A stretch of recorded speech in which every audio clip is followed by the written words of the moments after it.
All right, so let's get started by making just the main circle. So this is like the main thing that I want to make right now. So I'm going to delete my composition and footage here, and I just want to start with a clean slate. So I'm going to add a new composition by the Create New Composition button.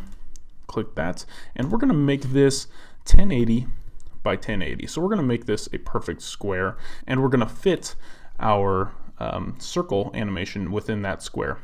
And I'm going to make this about a minute. It doesn't need to be that long, but I want to make sure that I have enough room to animate, and I can always trim down if I need to. So I'm going to call this main circle element. All right, so here's our canvas. So I'm going to come up to the top here and hit our shapes tool and click and drag down to hit the ellipse tool. So now I have the ellipse tool selected, and I'm going to go to this button right here and turn on title and safe action. So that kind of tells me where the title and action safe areas are, and I'm going to fit this to the window here. But it kind of also tells me where the center of this is. Now, I'm obviously not going to be dead on, but I want to make this circle be right in the center. So I'm going to try to make it in the center before we do anything else.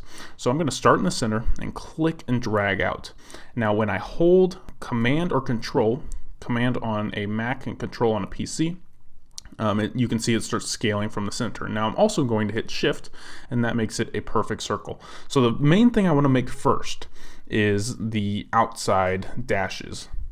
So I'm going to scale it up to about this size. So we'll go up to Fill and hit the actual word Fill, and we will say I don't want any fill in this. So I'll hit OK, and we'll go up to my stroke and kind of increase the stroke. So you can just click and drag on the stroke. So I kind of want to make it, we'll go with like 40-ish. All right, so what I want to do is kind of make this a dashed circle. So first things first, we need to make this actually dashed, and then we can kind of take out those chunks. So if it's not open already, you want to go to Shape Layer 1 and open this up with the arrow, and then under Contents, open that up. And then you see your ellipse, open that up, and then you want to go to Stroke and open that up. So now we scroll down and we see dashes. So if I click once, you can see that we have dashes starting. But if we click again, it will bring our dashes, and we can now control the amount of gap in between each dash. So the dashes one will give us the width of the dash, but then the gap obviously will control the gap. So the dashes I probably want to be around, we'll just say 100. And then the gaps we don't want too big, so let's just bring it down to about there, 27-ish. But the thing to also look at is this top. So I'm scrolling in, and that's what zooms in. And then if I hit space and click and drag, that's what moves around my composition here. But we want to look at the top, and when we start scrolling on our gap and adjusting the gap size, as you can see what's happening up here at the top. It can make a much longer line, so we want to make that look natural, and I think I had it on 27. So yeah, that looks pretty close to the rest of the gaps. So you want to keep that in mind so it doesn't look like this top one, this top dash is much longer than the other ones, because that looks a little unnatural. So I'll go ahead and fit to the window again. All right, so now what we want to do is kind of cut those chunks out, as you can see in our original one, where this one is kind of cut out, and this one and this one. So we'll go back into our main element, and what we want to do is kind of make rectangles that cover up some of these. So I'm going to click and drag to make a rectangle. It doesn't need to be a perfect rectangle or anything. We just need it to cover up. I don't want a stroke, so I'm going to pull that all the way down and then click here and add a fill. It doesn't matter what color. Let's make it red so we can easily see it. So now it's covering up here on this corner and covering up here. It's going to cut that off, and we don't want to do that. So we'll go up to the rotate tool and rotate this thing right here, so it only covers up one of them. So I'll scale this up just a little bit. So one thing that I kind of have a pet peeve about is when my anchor point is not in the center of the shape. So what I'll do is I'll go up to this tool here. I like to hit Y on my keyboard to select that, and I will click and drag, bring it to the middle, and I hit Command or Control on the keyboard, and it snaps into place there. So it snaps into the middle. All right, so we want to duplicate this and make a couple of these going around this circle here. So I'm going to click the square and hit Enter and call it Mask Square 1. Now, if I duplicate this by doing Command or Control D, or you can go up to Edit and Duplicate, now we have mask square 2, and I'm going to get my selection tool and pull this to any other square. So I'm going to pull this up to this one, and I'm going to do this a couple more times. So I'm going to do Command D to duplicate, and now I'll duplicate one more time and move it over to this side. And I could go symmetrical, so it's like each corner is getting something, but I don't want it to look so formal or so polished. I want it to kind of look random. So I'll put it in one of these. Let's just put it right here. So I'll hit W to rotate this guy a little bit, hit V to select, and move this just into place. All right, so I'll fit to window again. So now what I want to do is pre-compose, or basically group all of these square layers together. So I'm going to click one and then shift click the top, and now it selects all of those. And then we'll move all attributes to a new composition, and then I'll call this masking dash line squares. We will hit OK, and it brings us to our new composition where you can see our dashed line is not in this anymore. That is in our main circle element, and you can see that all of our mask layers, or our squares, are on one layer here. When we go to our shape layer, and we can rename this by hitting Enter and calling it dashes. If we go to our track matte and go under track matte on our dashes layer and do alpha inverted matte. So what that does is it takes what's above it and cuts it out of that layer. And of course, we can always go into our square composition. So what we want to do is kind of make these go back and forth in terms of their transparency. So we want them to like turn on and turn off. So it makes the cutouts seem a little more random. Like these will show up here and there, as you can see in our final HUD animation, where you can see this one in particular turning on and turning back off. So to do that and to make that loop, we want to use what's called an expression. So expressions are basically the coding inside of After Effects. So it can get a little bit technical, but just follow along with the code that I'm using here and make sure you're typing everything in correctly. So with my opacity selected, this stopwatch is going to normally add keyframes, but if I Alt click on the stopwatch, hit Alt and click it, it allows me to put in some code. So what we wanted to do is kind of wiggle back and forth on the transparency. So what I'm going to do is type in wiggle and then a open parenthesis, and then we're going to type in 1, 100, and then a close parenthesis. So if I play it, you can see that this animation isn't moving too fast. It's just kind of bobbing up and down. And what that looks like for our main circle element is right here. Things start to flash on and off. So what we want to do is basically duplicate this for all of our other squares. So I'm going to select all of these by selecting one, hitting Shift and hitting the bottom, and then hit T, and then we have all of our opacities. Hit Alt and hit the stopwatch. And now I just want to copy this and paste. So I'm going to do that on the other ones. Copy and paste. So now all of these are animating independently of one another in a totally random way. So what I'm going to do is I'm going to select both of these layers, and then I'm going to pre-compose this. So I'm going to go to Layer, Pre-compose, and just call this dash circles. Hit Enter. So now we just have one layer for our one circle here. So before we do anything else, I want to make sure that this circle is completely centered. That way, when we do start turning it, it doesn't look like it's off center. So to fix that, go into my dash circle and make sure my dashes are selected. And I'm going to go to Align. If you don't see the Align panel, go up to Window and Align. And I'm going to make sure this composition is selected and just center this on both the X and Y axis.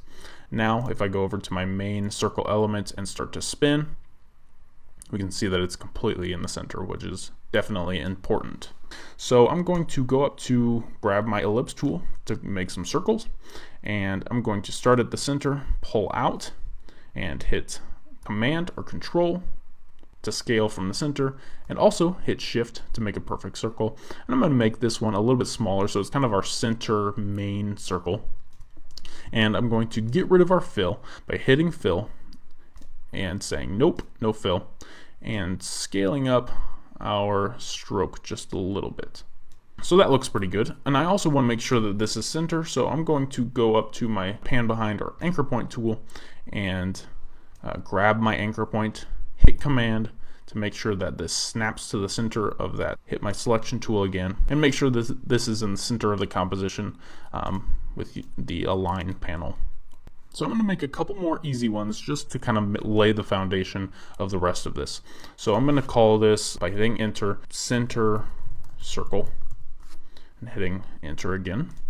And now I'm going to command D or control D to duplicate, and I want to scale this up. So I'm going to double click and scale up our shape. So I'm going to make it about here, but our stroke is also getting bigger, so I want to scale this down so it's not overwhelming, probably about 1. And then I want to make another one, so I'm going to command D and scale this up. Okay, so now I want to make a couple more dash elements. So I'm going to rename these real quick, and then let's command D. I just like to name these so I know exactly what I'm selecting. So I'm going to double click that and scale it up just a little bit more. Now for this one I want to increase the stroke. So I'm going to increase it to about there, and we're going to add a lot of dashes on here. So these are going to be kind of taller dashes but really skinny. So I'm going to drop down my arrow on our middle dashed layer and open up contents, ellipse, and stroke, and again we're going to add dashes like we did earlier, and go to dashes, hit it twice so we can open up dash and gap options. Now I'm going to decrease the size of our dashes quite a bit. So once we start getting really close to like 1 and 0, you really want to have refined options. As you can see, when I start scrolling this, it only moves by whole numbers. Well, to get really refined, if you hold down command or control, you can start to get really refined. Now, like now you can see I'm getting like 0.3 and 0.4, and it gets much more detailed because you're moving a lot slower. So I'm going to do like a 0.8 is probably fine, and I'm going to bring our gap down quite a bit, so probably about 3. Actually, I'm going to hold command down and get a little bit more refined. So also, one of the nice things about duplicating all of these layers is once you center this main circle and you start duplicating and you're only scaling from the center, you will know that the rest of these will be center as well inside the composition and your rotation. So if I were to go up and grab the rotation tool and start turning this, you can see it is turning perfectly because it is in the exact center of the composition, and the anchor point is in the center. So what I'm going to do next is just hit our middle dashed and duplicate it and scale this up to about there, and I want to increase the stroke width a little bit so it'll make it a little bit taller, and let's scale it up just a little bit more. And now I'm going to go into my dashes again. The theme that you're seeing here is just a lot of dashes, especially inside the circle. You'll see that a lot. So I'm going to open up my stroke, go down to dashes again, and open that up. But this time I want my dashes to be much bigger, and the gap much bigger as well. So I just basically want to make 2 big dashes on each side. So let's increase the dash to about there. Actually, that looks pretty good. So these are actually both very equal. And the nice thing about this dashes, what we haven't talked about yet, is the offset. So we can adjust where this starts. So we'll put these kind of on each, the right and the left side, and that will be our circle right there. And I think we'll do 1 or 2 more dashes. So I'm going to go to my center circle and I'm going to duplicate that, and we're going to make something here in the center. So I'm going to duplicate, and we will scale this guy up to about there, and we're going to increase the size. And then I'm going to again go into dashes and open up contents, ellipse, stroke, and click dashes once and twice because our center circle didn't originally have dashes, so we're adding them here. And let's make it about there. But I'm thinking these are a little too tall, so I'm going to bring down our stroke just a little bit. Maybe about there is good, and we'll bring it out closer to the edge. So I'll scroll out. This is getting a little too busy for me. I want to be careful with that. So what I want to do is I'm going to select the center circle 2, which is actually should be renamed. This is getting rough naming these things. And I want to add a mask. So what I'm going to do that is grab our pen tool. Now, the pen tool can either be used to do one of two things: make a shape or make a mask. So to decide what we want to do, we go up here. By default, when you are selecting a shape in your layers, it's going to make a new shape. But I want to make a mask on top of that shape. So I'm going to hit create the mask button, and I'm going to start at the center here and click there, and then kind of outline the dashes that I want. And you can see that only these are showing up, which is exactly what we want. But now we want to do that to the other side. So with this center dashes layer selected, I'm going to hit M, and you can see that this is set to add. If I were to set it to subtract, what it would do is cut out that area. But just real quick, I want to set it to none, so it's not doing anything. So now what I want to do is basically the same thing to the other side. So I'm going to make sure my pen tool is selected, I have mask, and what I'm going to do is just select these 4. So I'm going to go around, and there. Now we see that we have these 4 selected. So now I'm going to go back to my mask 1 in layers. It's set to none, and I'm going to make it set to add. So now we see that we only have 8 of these dashes instead of all of them. Alright, so we've created the basics of our circle. So now what we want to do is kind of make it move. We want it to rotate and scale up. So that's the next thing we're going to do. So the best way to do that is to make null objects. So if you're unfamiliar with null objects are something in After Effects that will not render out. So I'll go to Layer, New, and Null Object. So we have one null object, and I'm going to call this Rotation 1. So now you can see our null object here. It's basically nothing. It's not going to render out as anything. You won't see it in the animation, but it also acts like everything else. Like we can scale this up, we can rotate it, and you'll see why that's important. So what we're going to do to this null object is we're going to make it turn, and then we're going to link some of these circles to that null object, so then they will turn at the exact same speed. And what we want to do is kind of make this rotate forever. We don't want it to ever stop. Now we could add keyframes and just a lot of them and make them go into infinity, but that doesn't really make sense for what we're trying to do because we want it to go forever. So what I'm going to do is I'm going to hit R on my rotation, and again we're going to add what's called an expression. So I'm going to hit Alt and this stopwatch, and I'm going to type time, T-I-M-E, and then the asterisk, so time times, and I'm going to say 50. So this number is going to tell After Effects how fast you want this to move. So if we kind of move here in our timeline, you can see that this starts to rotate around its anchor point, and it will never stop. So now what we want to do is parent some of these circles to rotation 1. So I'm going to just kind of select these at random. So I'm going to hit that one and that one.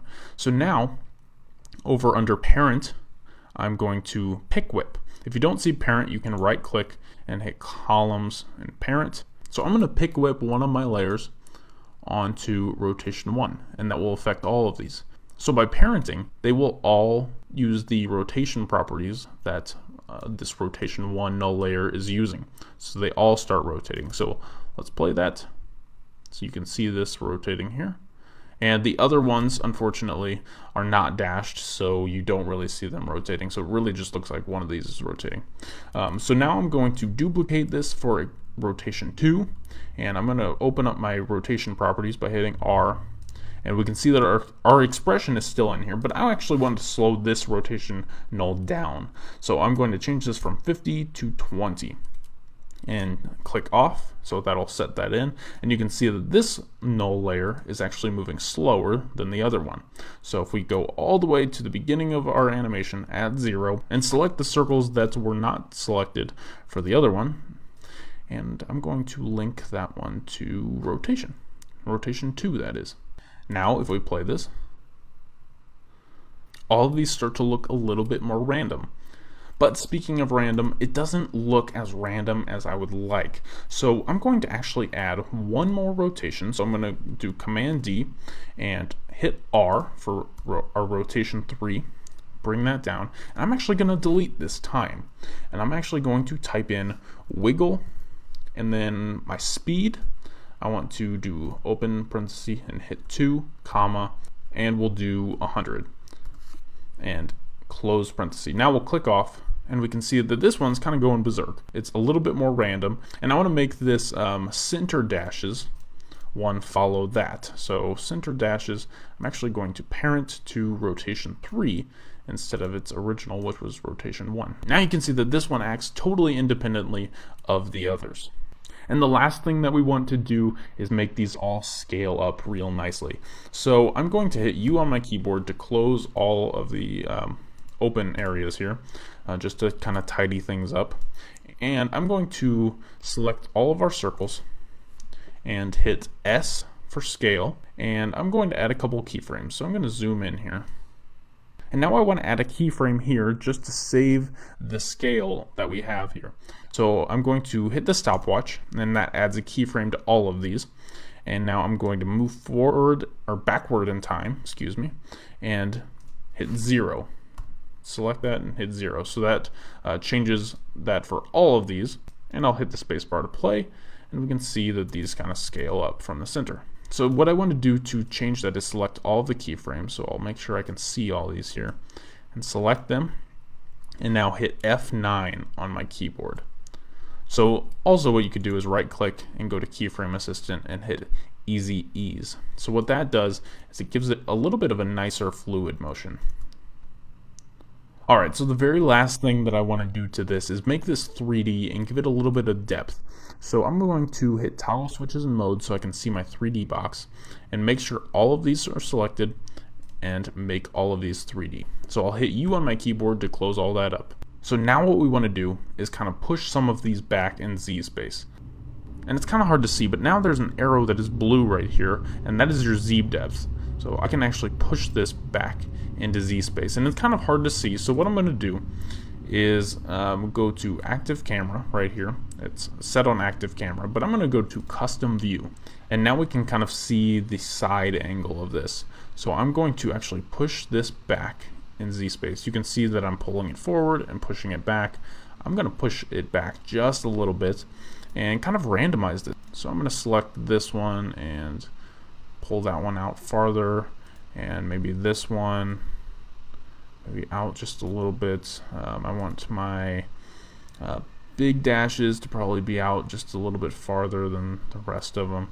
So now you can see that these are all a little bit on a different Z axis. So it gives it a little bit of depth. When you go into your active camera or the front view, it really doesn't show much. You can't tell, but you will definitely see a difference. Okay, so now let's make the grid. So what we want to do is make a new composition. We'll make it 1920 by 1080, which it already is, and let's just make the duration a little bit longer just to ensure if we were to make our final animation a little longer that this one would fit. So let's make it the same length as our circle and go 60 seconds, and we need to rename this grid and hit enter or OK. Alright, so now we have a new composition, and the first thing we need to do is actually add a grid. So I'm going to go to Layer, New, and Solid. You can also do Command or Control Y. You can create any color solid, it really doesn't matter. So we're going to hit OK on this green solid and just rename this to Grid. Alright, so the reason this doesn't matter is because we're going to add an effect on here, the grid effect, and you can actually choose a color within that effect. So that's why the initial color of the solid does not matter. So we're going to go up to our effects and presets and type in grid. So now under generate, you see grid, and just drag and drop that on top of our layer. So now we see our grid effect. So it's kind of overlapping with our title safe area. So I'm going to turn that off by hitting right here and going to title safe. So now we can really see this. So now when we have this grid effect selected, we see 2 points right here. And this is actually what determines the size of our grids. So point 1 and point 2. So if I drag this around, you can see how this is affecting our grid. So I'm going to undo, and we need to kind of determine how big we want these squares. So I'm going to just kind of scale down. I kind of want not too small, but kind of small squares, kind of meeting in the middle. So that's kind of what I want to go with. And we can always change this later. So I'm going to actually go into my final comp and then go into my projects and drag and drop the grid under my main circle element. So I can just start to get an idea of how big this is in comparison to my circle element. So I'm going to turn my safe title action off so we can see this a little bit better. And actually, I'm thinking I actually want the grid a little bit smaller, so I'm going to hit my grid, go up to my effect controls, make sure that's selected, and make these just a little bit smaller, and go back to my final comp, and I think that's kind of the size that I'm going for. Alright, so I'll go back into my grid composition, and I will hit my layer grid, hit T for opacity, and let's bring that down to about 10%. Okay, so I know I kind of want this to be pretty much see-through, but that might be a little bit too much, so actually let's bring this up to 20. Alright, so that's a little bit better. I can still see the lines, but it is pretty see-through, so we'll leave that at about 20%. So the next thing I want to do is kind of make 4 or 5 rectangles randomly spaced within this grid. Go up to my rectangle tool and zoom in. What I need to make sure of is nothing is selected. And then automatically it will start to create a shape. So I'm going to now make sure this is not selected and click and drag to make a shape. And now we can see that we have a shape layer. Alright, so I don't really want to stroke, so I'm going to bring that all the way down. And then my fill, I'm just going to set to white and hit OK. Alright, so now I'm going to click off of this. So I make another shape layer. We'll drag out and move, let's see, somewhere random, somewhere over here. So I'm going to click and drag. Alright, that's good. Deselect that layer. And let's go somewhere else. Let's say over here. And then let's make a couple more. Click and drag. Deselect. We'll go over here. So we'll zoom out. And we've got 5 rectangles here. So with nothing selected, I'm going to hit T, and it brings up the opacity for all of the layers. So I'm going to bring this up just to make sure that I can see my layers. And before we do anything else with the wiggle, I want to bring the opacity of all of these rectangles down to about 10%. So I'm going to click the top one, hold Shift, and click the bottom one. That'll select all of these. And I'm going to change the opacity of one of these to 10%. And that affects all of these. So I'll select off, and you can see that that changed all of these. So now what I want to do is add that wiggle expression. So I'm going to hold Alt, and click the stopwatch on one of these, and type in wiggle, and then open parenthesis 1, comma, 40, close parenthesis. Now I want you to know that I've written down my expressions from the original composition. That's why I know what numbers to use. But it didn't start that way. I'm just trying to save you time and not have me, be experimenting. But there was a lot of experimenting when I was making the original animation. So if you don't like the numbers that I'm using here, do what I did and just trial and error. Try a number, and if it's too fast, too slow, if the opacity is changing too much, that's up to you. Start to just experiment with these numbers. Because honestly, that's the best way to learn, is to be experimenting. Anyway, if we start to play this, you can see how that affects this rectangle right here. And we want to make that happen to all of these. So I'm just going to copy this by doing Command-C and Alt-clicking on another stopwatch, Command-V to paste, and doing that over and over. Alright, so let's play this back, and that's what we get. So playing this in our final composition, that's what we have so far. So the first thing I want to do is make a new composition, like always, and make this, let's say, 900 by 900. So we want this to be a square, and we're going to fit one circle in this square. So I'm going to say circle graph element. And we'll make this a minute as well. So I'm going to hit OK. So now obviously the first thing we want to do in a circle graph is make a circle. So I'm going to click and drag down to my ellipse tool, click and drag out by hitting Command and Shift to scale proportions and scale from the center. And we'll snap to about there. Next, we want to make sure our anchor point is in the center. So the quick way to do that would be Command or Control plus Alt and then the home button. Alright, so now I'm going to rename this by clicking and hitting Enter to base circle. Okay, so now I want to duplicate this by selecting it and doing Command or Control D. That'll duplicate. and I want to scale up the stroke. So we'll make this pretty thick. So let's go like 130. All right, so now the next thing I want to do is kind of start to cut this off and have the stroke move around. So I'm going to open up our properties. I'll close the base circle properties. And actually, let's rename this real quick to graph and hit OK. We'll open this up and go to Add and then Trim Paths. So we haven't talked about trim paths yet. So I'm going to open that up, and you can see that this actually just trims our path. So our path is the circle, and this just trims it. And we can do it from both sides here. And we can also affect the offset, where it starts and where it ends. So I'll undo, and what we want to do is affect the end. So I'm bringing this all the way down, and we will keyframe to start at the beginning and go to about here-ish. So I'll bring that all the way down to 0, and I'll start this at about a couple seconds. We'll zoom into our timeline here by scrolling. So I'll start this at about 1 second. I'll hit a keyframe on our end, and then I'll move forward in time to about 3 seconds. And let's say this goes to about 30, let's bring it to about 37. And let's see what we got here. There we go. That's moving a little too slow for me. So I'm going to bring this in to about 2 seconds, make this a 1 second animation. That works. It's a little too robotic. I want to give it a little bit of an ease. So I'm going to select both those keyframes and hit F9 on my keyboard. Or you can right click and go to Keyframe Assistant Easy Ease. And you can see that that animation looks a little less robotic. So now I want to do something else we haven't done. I want to use the graph editor. So that really helps us take control of the movement in our scene. So I'm going to hit the graph editor right here.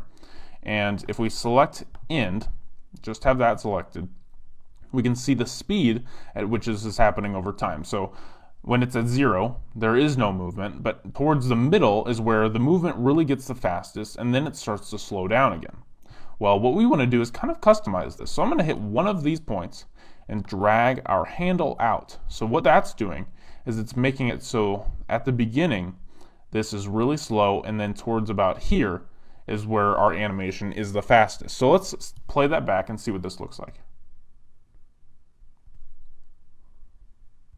Yeah, I kind of like that. But what I want to actually do is bring our other handle in so it kind of comes to a stop a little bit nicer too. All right, so we're getting close, but it might be a little bit too fast in the middle. So I'm going to bring back our handle. And let's try that. Yeah, that's kind of what I'm looking for right there. So that just allows us to kind of customize the movement a little bit more. So I'm going to go out of our graph editor by hitting the graph editor button again. And we want to make another one of these graphs. We want to duplicate this. So I'm going to select graph again and do Command D to duplicate. And I want to open up graph 2. So open up contents, go to trim paths, and now we want to affect the offset. So I want this one to start where the other one ends. So I'm dragging the offset, and you can see where this one starts now, right here. And I'm going to drag this to where the other one ends, so they kind of connect. So I'm going to bring the stroke down on this one to about there, so where it's noticeable that this one is smaller, so maybe a little bit lower. We'll go about there. And I want to change the end. I don't want it to go so far, so I'm going to go to my last keyframe, and I'm a little bit past my keyframe, but I want to make sure I'm selected on that keyframe. So I'll hit this button right here, and it'll snap to my last keyframe. And I will click and drag to affect the end, and that will automatically update the keyframe that it's sitting on. So we'll go to about there. Okay, and we want to do that one more time by selecting graph, Command D to duplicate, open that up in contents and trim paths. We'll move our offset to click to the end of that one, bring our stroke down, and we'll leave it about there, and make sure we are on our last keyframe, and click and drag to about there. So we're about 14 at that point. All right, so what we need to do is kind of offset the animation. So it's going to end up happening like this, and we don't want that. So now we want to tell it when all of these layers are going to come on. So I'm going to hit graph 3 and shift click graph 2 and hit U. So that tells me when our keyframes are. And I'm going to do Alt open bracket. And what that does is it trims the beginning of this animation so the layers don't even begin until where the playhead was. So it trims it up to the playhead. So now I'm going to move forward in time, and we're going to determine when the graph 2 should start playing. So we'll say about there, and I'm going to move both of these to the beginning. Actually, we'll go about there. So now if we play this, we can see that graph 2 does not begin until graph 1 gets to its endpoint. So now we need to move graph 3. So we'll wait until this end of graph 2 is about to hit graph 3, and we'll say about there. So now we'll only select graph 3 and move that back in time to about there. So now, if I go to the beginning of this, actually let's go to the end. I'm going to hit N on my keyboard to close up our work area here. And I'm going to go to about here and hit B to make that the beginning of our work area. So that way when we preview this, it will kind of loop and we can watch this over and over to make sure that we like the animation. And I think that'll work. I like where that's going.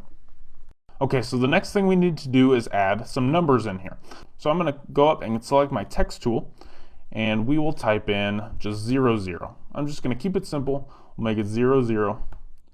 Drag it to the middle. Actually, let's align this to the middle, make sure we're exactly in the middle. And scale this up so the number looks how we want it to look. And we can always change the font and stuff. You know, you can stylize this to do whatever you want to do, but I like this font. I'm just going to stick with this font for the time being. So now we need to have a way for this to animate from 0 up to, you know, whatever number. So what we need to do is animate the source text. So the best way that I found to do that is go to Layer, New, and Null Object. And we're going to add an effect on this null object and link the source of this text to that effect. So if that doesn't make any sense to you, let's just do it and it'll make plenty of sense, I promise. So let's go into our effects and presets and type in slider control. Now I'm going to add that on top of our null object. So now this is what's going to be what affects our text. So you can see this says 0, 0 right now. So I'm going to basically keyframe this from 0, 0 to 67 or whatever number. So our number text is basically going to say whatever is in this slider control. So we'll bring this back to 0. So we'll decide the point in time where we want this to start. And we'll say about there. And hit the keyframe on slider. And I'll hit U so I can see it in my timeline. So I'll drag to the end of my animation. So about there. And we'll say, just for the sake of being consistent with the original, we'll say 67. So now if I start to drag in my timeline, you can see that this changes over time until we get to 67. So what we want to do is go to our text layer, open that up, and go to text. And now source text is where it's referencing what the text should say. So I'm going to alt-click this and make this an expression. This is probably one of the most easy expressions because what we want to do is parent this to our slider. So make sure your slider is visible under your null, and basically all you need to do is pick whip onto the slider and then select off. So now you can see that this is changing. And now it's not exactly changing how we want, but at the end it does in fact say 67. And if we change our last keyframe here to anything, it will change it here as well. So the problem you're seeing here is that in the middle of all of these animations, you're seeing decimal points. So it's going in between 0 and 67 quite literally with all the decimal points in between. Like you can see right here, it's 16.75. So we really only want it to say whole numbers. And there's a way for us to tell the slider, hey, I only want you to use whole numbers. I don't want any decimal points. So the way to do that is on slider, go to the stopwatch, hit Alt and hit it. So we want to make an expression. And this is the expression to tell it only use whole numbers. So you're going to type in math point round, open parenthesis, value, and then close parenthesis. And that's all it is. So now you can see we are only getting whole numbers all the way up to 67.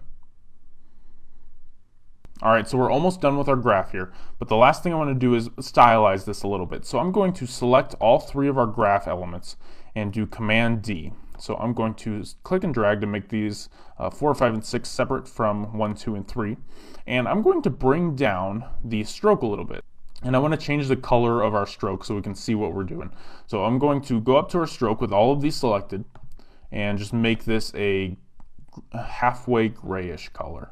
And you can see in our original that this is green, but we're going to make it gray. So now that we see that this is gray, we can see a little differentiation between the original 1, 2, and 3, and 4, 5, and 6. So I'm going to select number 4 and bring our stroke down to about there. So we can see kind of a stroke outside of our stroke. So now I want to do that with number 5, bring that down to about there. And number 6, we'll bring that down as well so we see a stroke. Okay, so now we have our main circle graph, but there was 3 of them in our original animation. So what we want to do is select our circle graph element and duplicate it twice by doing Command D. So we'll open up circle graph element 2, and what we want to do is change the text. So I'm going to go into null, open up our slider by hitting U, and making sure we are on our last keyframe. So I'm going to click these arrows to make sure I'm on the last keyframe. And we're just going to change this number. So I'm going to change this to 73. So now the animation will end at 73. And we're going to do that with circle graph element 3 as well. We will open up null 2 and change this to, let's say, 54. And now our animation ends at 54. So now we have 3 different graph elements. And now we could drag all of these into our main final composition, but what I like to do is actually make another composition just to hold these 3 graphs. We will make the width 1000 and the height, let's say, 1080, because that's the height of our main composition. And we'll say all circle graph elements and hit OK. So I will click our circle graph element, shift click circle graph element 3, and drag these in here. So now we have all 3 within this composition. So I'm going to scale these down and we will lay these out a little bit nicer. So we'll drag 1 up to about there, drag number 3 down, and I will select all of these and scale them down so they all fit nicely. And to make sure these are all distributed nicely, I'm going to use our align panels, because you can see there's a little bit more of a gap on this between these 2 than there is between these 2. So I'm going to select all of these and use my distribute layers button, hit the middle one, and now we can see that these are all distributed perfectly. But I kind of want a little bit more space in between that, so I'm going to separate these out just a little bit, make sure they're still distributed. There we go.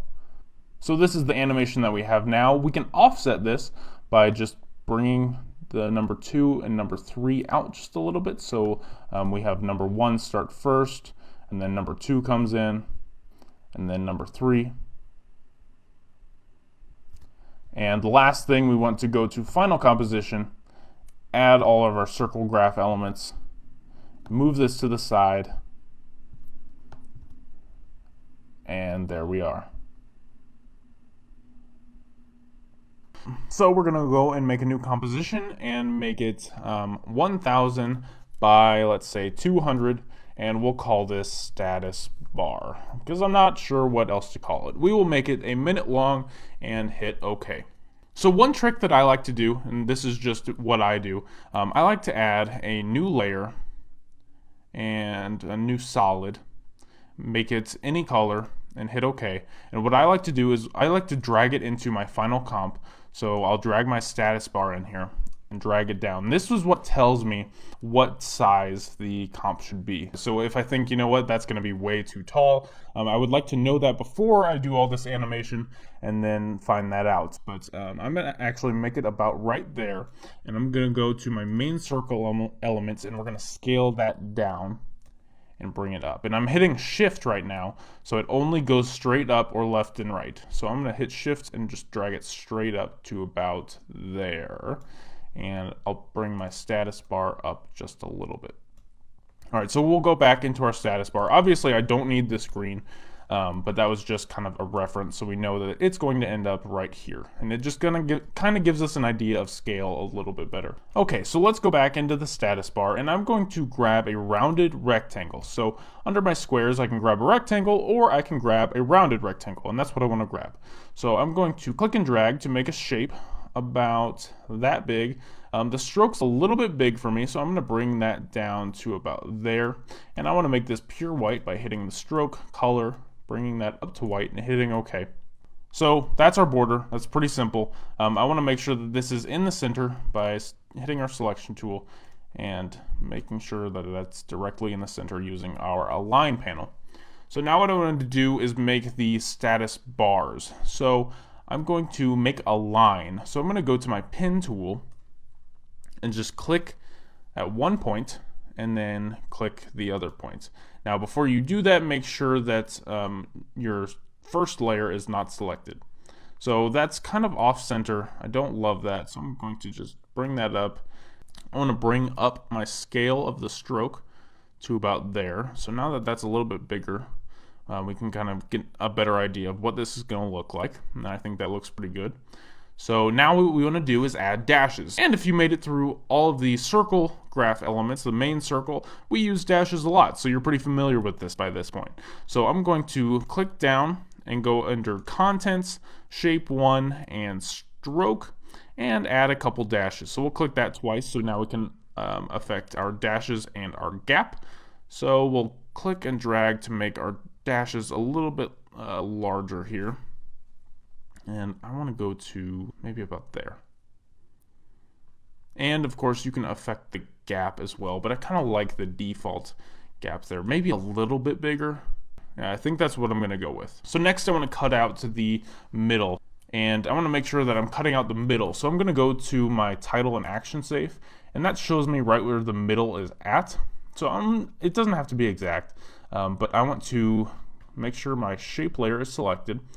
Grab a rectangle tool, and I want to make this a mask. I don't want to make another shape, I want to make a mask. So I want to go up in here and hit this button, and we know where the middle is at, so I'm going to get out a couple of these middle ones. So let's say we'll start here and get 4 of these middle ones. So now it's set to add, and so it's only showing the things in this box, but we actually want the opposite of that. So instead of add, under mask, if you click your layer and hit M, we can set this to subtract. And I want to make these lines kind of reveal themselves. So there's a couple ways to do that, but what I want to do is make a new solid layer, and I'm going to use track matte to kind of reveal this. So I'll go layer, new, solid, and green is fine. And we will kind of make this the beginning size. So we'll make this about here. And if I hold down shift, I can move this around. So I'm going to go up to the top here. Drag this down. So we'll make this the size that it is in the beginning. So we'll make it about there. So now we have a mask on top of our solid. So we see our mask. If you don't select your solid here and hit M, that'll bring your mask up, and drop down your mask properties. And we're going to crank up the feather a little bit. So we're going to crank it up to about there. So now on our shape layer 2, which is actually our dashes, so I'm going to rename that to dashes. So on that layer, I'm going to go to track matte. If you don't see that, toggle some switches and modes down at the bottom, and you will see that. And I'm going to go to alpha matte. So now it only shows what is in the area of our green layer here. And automatically it shuts off our green layer so we don't see that. But everything within where the green layer is at, you will see. So now what we need to do is just keyframe our green solid layer. So I'll keyframe the mask path at the beginning of this animation. I'll zoom into my timeline so I can get a better idea of the size of this. And it'll go to about 6 seconds. And now I want to select both of these right handles. So I'm going to just click off of our mask path. So not all of these are selected. And maybe I'll click mask feather. And select one of these, shift, select the other, and we'll drag this towards the end here. And now I want to do the same thing to the other side, so click and then shift click the other and drag that more towards this end. So now if we move on our timeline, we can see what this is doing. And I'll say I want to make this animation a little bit faster by moving this towards the beginning of the animation, so it moves a little bit faster. Okay, so now if we go into our final comp, since we already added this to our composition, we can see that it is sitting in there, and it's a little bit big for me, so I want to bring this down, and to about there is kind of the size that I want, maybe a little bit smaller actually. We'll go about there.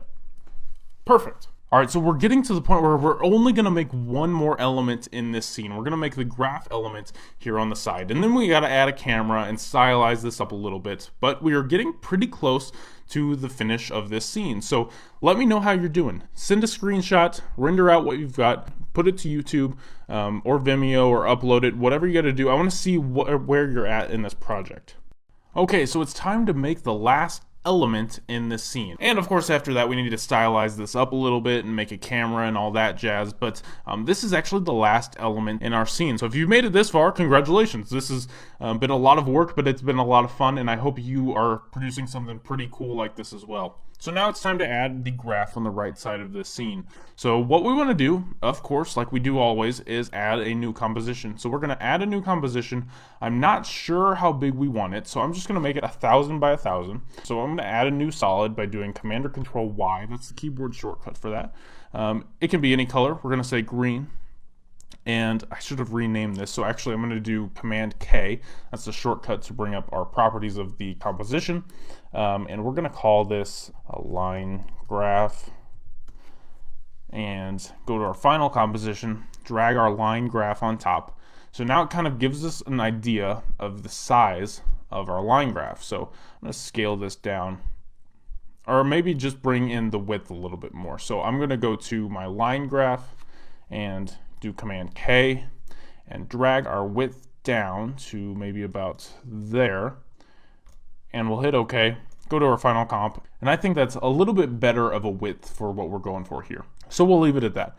So we'll go back into our line graph, delete our solid. So that's the size we want to go with. So we want to make the bounding box of our graph here. So we want to go to our rectangle tool and click and drag to make a bounding box. So we've got kind of a thick stroke here, and we can easily just bring that down. So that's what we'll do. We'll bring it down to about there. And now we want to add another rectangle, and we can just leave it in the same shape layer, two shapes inside one shape layer. And we'll make it to about there. And I'm going to hold shift to kind of move this around while I'm still clicking on my mouse. And we will set it to about there. So on my second rectangle, under contents on my shape layer 1, I'm going to select that and bring down my scale just a little bit.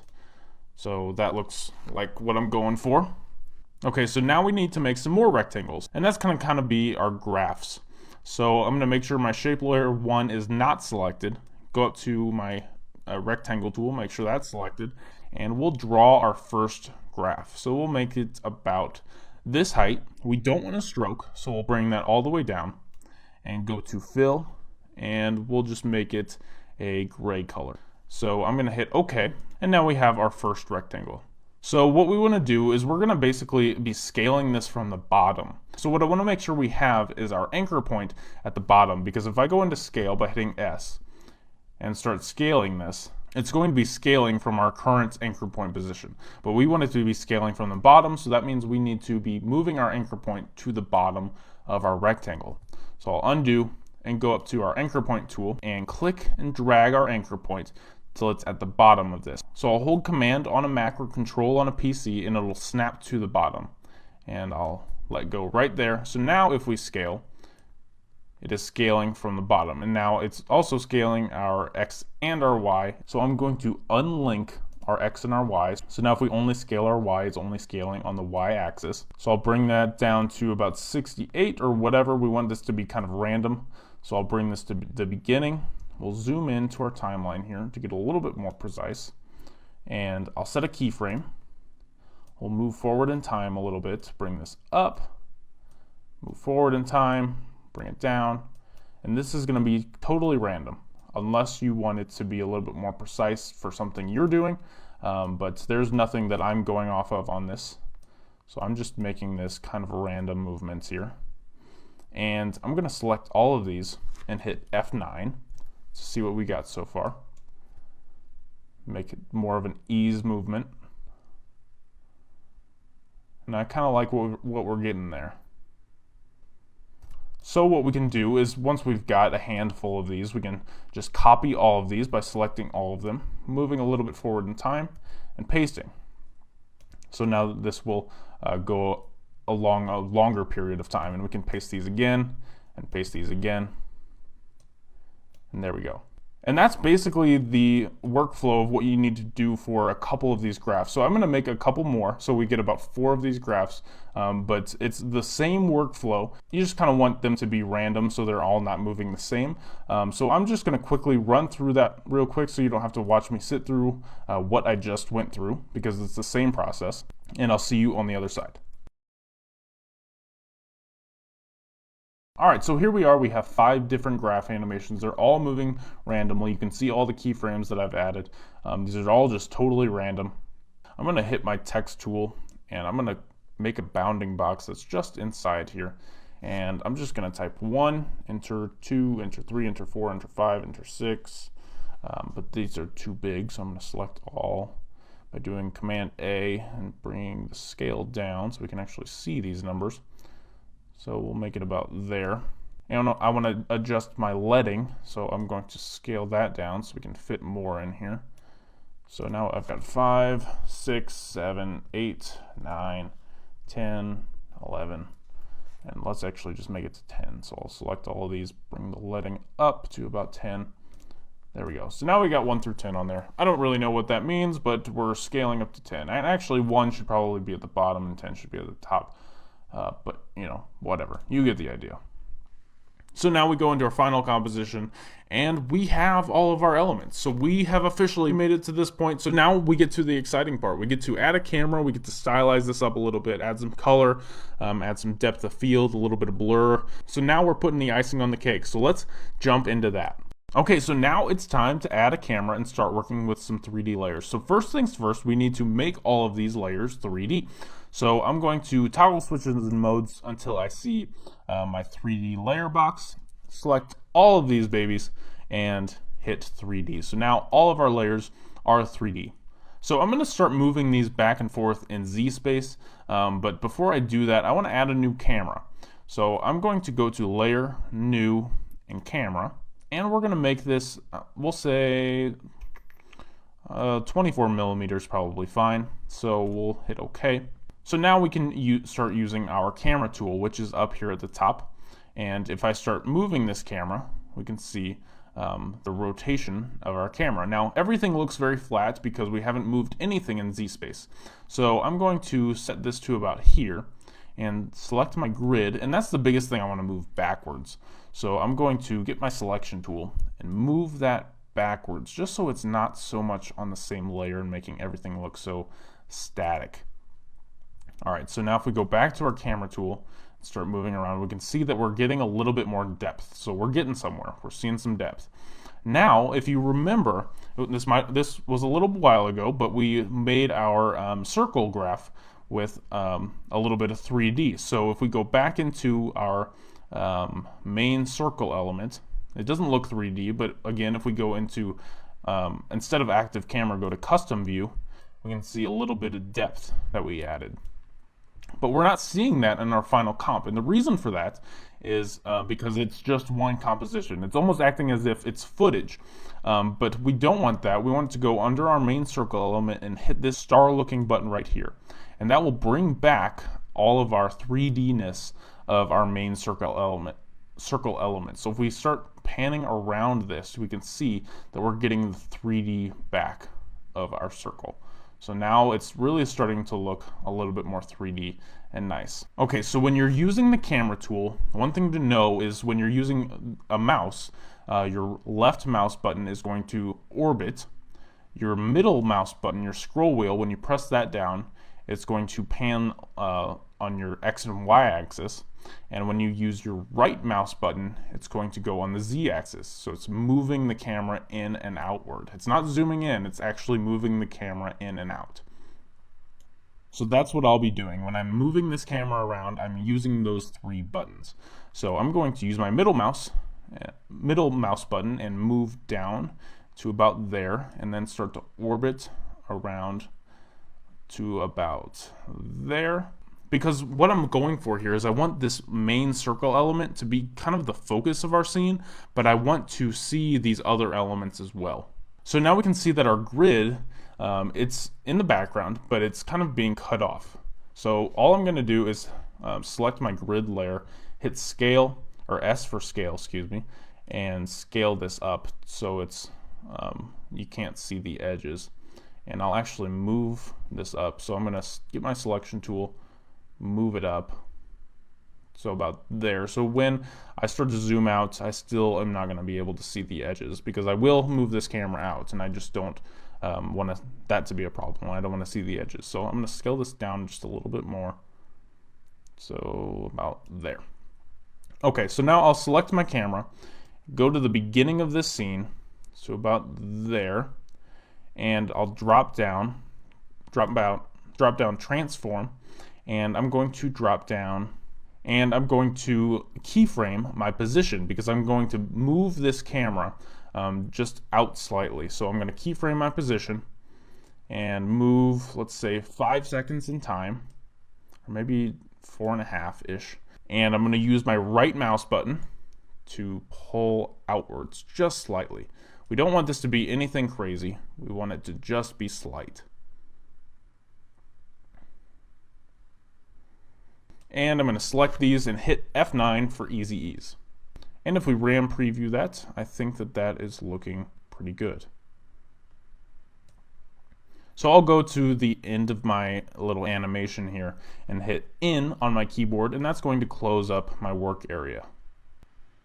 Alright, so I'm thinking this is looking pretty good. The only complaint that I have is our two left and right elements here are a little bit too far out. And what we can do is select our element, and the safest way to do that without selecting something else is going down into our layers and hitting like our line graph. And when we move this, we want to use these arrows to make sure we're only moving on one axis. Because if I just click and drag, I feel like I'm only moving this on the x-axis, but I'm also kind of moving it on the z-axis as well, and I don't want that. So I'm just going to click and drag towards the middle.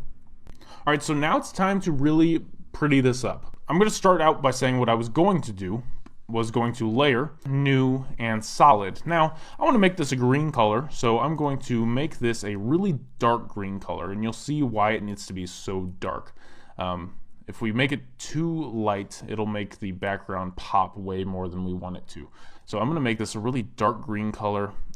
Just select maybe about there-ish, maybe even a little bit darker.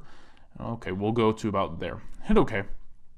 And hit OK. So now, under my modes, and if you don't see that, hit toggle switches and modes. But I want to make this a hue. So we have all these options. I'm going to go to hue and click that. So now it's giving our entire scene this kind of green tint to it. So I'm going to go into my line graph. So that's one of the areas that we have gray. And I'm going to select all of these gray shapes and go up to my fill, and I'm just going to make this any color. So I'm just going to make this red. It can be blue, it can be green, it could be yellow, whatever. So I'm going to make this red, and I'm going to hit OK. Now if we go back into our final composition, we can see them turn green. So really all that this layer needed to see was some sort of color, and gray, I guess, to After Effects is not considered a color, so it did not affect that layer as I thought it would. So now last thing I want to do is go into my all circle graph elements, open up our circle graph element, and we need to kind of change the graph 4, 5, and 6 to any sort of color. So I'm going to select those, change my color to red, and go into my final composition, and we can see how that changed our graph here. So I'm going to do that on my other two real quick, and we should be good to go. Alright, so now we've got the tint that we want. So the reason that I wanted to do that in the first place, instead of just making everything green to begin with, is now we can go into our green solid layer, and if I do Shift, Command, or Control, if you're on a PC, and hit Y, now it brings up the properties of the solid that we're selected on. So we can see that right now it's really dark green, but if I wanted to make this a really dark blue instead, you can see how it adjusts everything in our scene. So if we wanted to change the color, we can do that with just a couple clicks, and we're not going into every single element and changing the color and the background color and everything. So I really like this workflow better, so I'm a little bit more flexible if I want to change something. So I'm going to go back and make this green again. Make it about there, hit OK, and hit OK. So now we have our color. So now I want to add a little bit of a glow effect. So now I want to go to Layer, New, and Adjustment Layer. So what an adjustment layer is it's a layer that you can add effects on, and those effects are going to affect everything underneath it. So if I were to move this adjustment layer just above the grid, every effect that's on the adjustment layer will only affect the grid because it's the only thing under it. But I'm going to bring it up to my right above all of my elements, so my line graph, status bar, everything. And I'm going to add a glow to this adjustment layer. So it's going to add it to everything. So I'm going to go to my effects and presets and type in glow. And stylized glow, we will add that on top of our adjustment layer. So I'm going to bring the threshold up to about 68, the radius to 79, and then the intensity to 0.5. So the next thing I want to do is add a little bit of blur. I'm going to go to Layer, New, and add another adjustment layer. So now there's an effect called Camera Lens Blur. So it kind of virtually does what the other depth of field option would do. So I'm going to type in Camera Lens Blur and drag that onto our adjustment layer 2, and we'll drag that on top of the first adjustment layer. So now you can see that this is adding a blur effect to everything. So if I crank that up, it looks like everything is very much out of focus. So now I only want this to affect the sides of this graph, even when we're pushing in. So the best way to do that, I found, is to add a mask. So I'm going to go to my pen tool with my adjustment layer selected. I'm going to zoom out just a little bit and kind of make a diagonal square mask. So I'm going to go there, and maybe about there, and there, and there, and there. So in the end, everything that's within this bounding box will be in focus. And actually, it's the opposite right now. So I'm going to hit my adjustment layer 2, hit M to bring up our mask properties, and change that to subtract instead of add. So now we can see that everything that is outside of this bounding box is out of focus. I'll click open my mask properties and hit and bring up feather quite a bit so we don't see such a harsh line. All right, so if I turn off this toggle mask visibility, we can see that we can see this a little bit better. So I'm going to bring up my feather a little bit more, and I think I'm going to bring down my blur radius. So again, the reason I wanted to do that was even when we move in and move out our camera, still the thing that I want to be in focus is in focus the entire time, and the things I want to be out of focus are out of focus the entire time. But one thing I do want to warn you about is this camera lens blur does take a lot of memory. So when you start to try to play this back, it does take a little bit longer just because your computer will be chugging a little bit harder trying to get this virtual camera lens blur look. So I wouldn't blame you if while you're still animating you turn that off, just to save yourself a little bit of time and a little bit of headache, and it's going to speed your computer up. And you might even be able to hear my computer's fan running right now because I had the camera lens blur on and I was trying to render that out. So the last thing I want to do is add some reflection layers. Like I pointed out in the last lesson, we can see that there's some reflections on each of these layers. So the simplest way to do that is to select all of our elements. So I'm actually going to start with our circle graph elements because that's probably the easiest to see, and do Command D. So now we have an extra instance of that, and go to my Z axis right here and make sure my selection tool is selected, and I'll push this back in Z space just a little bit. So we'll go to about there. Now on that layer, I'm going to hit T, bring the opacity down to, we'll say, pretty low, probably 10%, probably looks good. And then we want to add what's called a fast blur. So under my effects and presets, I'm going to type in fast blur. and drop this on top, and we'll crank this up to about there. 5 pixels is good. So now I want to do that one more time. Select and duplicate that copy, and we'll move this back a little bit farther in Z depth. We'll bring down the opacity even more so it's barely even visible, but it is there. We can see it. So we'll bring it to probably like 2%. That's probably good. Bring up our blur just a little bit more. I'm actually going to bring up probably to 3% my opacity. All right, so I think that looks good. So that gives us a little bit of a reflection look. And we'll do the same thing with the others. So I'm going to go to my line graph, duplicate, hit my bottom one, and move it backwards in space. Hit T, and bring it down to about 10%, I think is what the other one was. And then we'll add a fast blur to that, and then our blur to 5. And then we can do that again if we want to. Move that back, bring our opacity down to 3, and our blur up. Oop, I hit the wrong one. I want to bring that one, push that one back, and our blur up just a little bit.